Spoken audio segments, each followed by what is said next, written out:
इस्लामी तारीख के सबसे बड़े नामों में से एक के पीछे एक ऐसी ताकतवर कहानी छुपी हुई है जो दिल को छू लेती है। ये कहानी है एक माँ की दुआ की, एक मौजज़े की और उस यकीन की जो तकदीर को भी बदल सकता है। इमाम बुखारी रहमतुल्लाह अलैह ये नाम किसी तारुफ का मोहताज नहीं, बच्चा बच्चा इनके काम की अजमत से वाकिफ है। लेकिन उनकी इस बेमिसाल शोहरत के पीछे उनके बचपन का एक ऐसा वाक़या है जिसने उनकी पूरी जिंदगी की बुनियाद रखी। ये एक ऐसी कहानी है जिसे अक्सर लोग नहीं जानते, लेकिन शायद यही उनकी अजमत का सबसे बड़ा राज है। तो आखिर ये अजीम शख्सियत कौन थी और इनकी कहानी में ऐसा क्या खास है? चलें देखते हैं। देखिए, इन्हें इमामुल मुहद्दिसीन का लक़ब मिला, यानी हदीस के तमाम आलिमों के रहनुमा। ये इस्लामी इल्म में सबसे ऊंचा दर्जा समझा जाता है।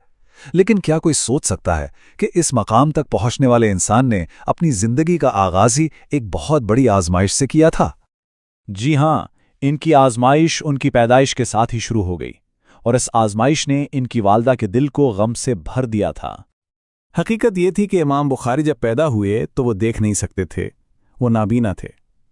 ये एक सादा सी बात लगती है, लेकिन ये उनकी जिंदगी की एक दिल दहला देने वाली हकीकत थी। जरा एक लम्हे को सोचिए, उनकी नेक वालदा के दिल पर क्या गुजर रही होगी। उनका लख्ते जिगर, उनका प्यारा बेटा नाबीना पैदा हुआ। वो शदीद गम और परेशानी में डूबी रहती थीं, हर वक्त अपने बेटे के मुस्तकबिल की फिक्र करती थीं।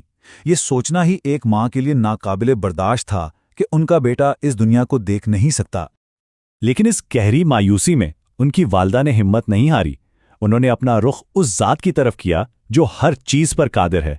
और यहीं से कहानी का वो हिस्सा शुरू होता है जहां नाउम्मीदी गहरे ईमान और अमल में बदल जाती है। उन्होंने अल्लाह से एक अहद किया, एक ऐसी दुआ की जो सीधी दिल से निकली थी। उन्होंने कहा, ए अल्लाह, मेरे बेटे की बीनाई लौटा दे और मैं वादा करती हूं कि मैं उसे तेरे दीन की खिदमत के लिए वक्फ कर दूंगी।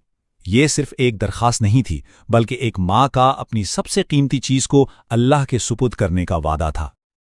और उनकी दुआ सिर्फ अल्फाज नहीं थीं, वो रातों को उठ उठ कर इबादत करतीं, अल्लाह के हुजूर रोती थीं, गिड़गिड़ाती थीं और बस एक ही इल्तिजा करती थीं, अपने बेटे की बिनाई। उनकी हर रात इसी तड़प और लगन में गुजरती थी। इतनी मुसलसल दुआएं, इतने आंसू, वो रायगा नहीं जा सकते थे। और फिर आखिरकार कबूलियत का वो लम्हा आ ही गया। और फिर एक रात जब वो इसी तरह दुआ में मशगूल थीं, एक ऐसा गैर मामूली वाक़या पेश आया जिसने सब कुछ बदल कर रख दिया। इन्हें ख्वाब में हज़रत इब्राहीम अलैहिस्सलाम की ज़ियारत हुई। उन्होंने खुशखबरी सुनाई और फरमाया, खुश हो जाओ, अल्लाह ने तुम्हारी कसरत दुआ की वजह से, तुम्हारे आंसुओं की वजह से तुम्हारे बेटे की बीनाई लौटा दी है। और ये सिर्फ एक ख्वाब नहीं था, इसका असर फौरी था।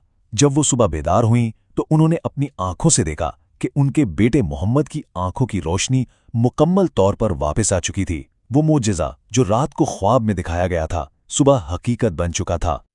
लेकिन कहानी यहाँ ख़त्म नहीं होती।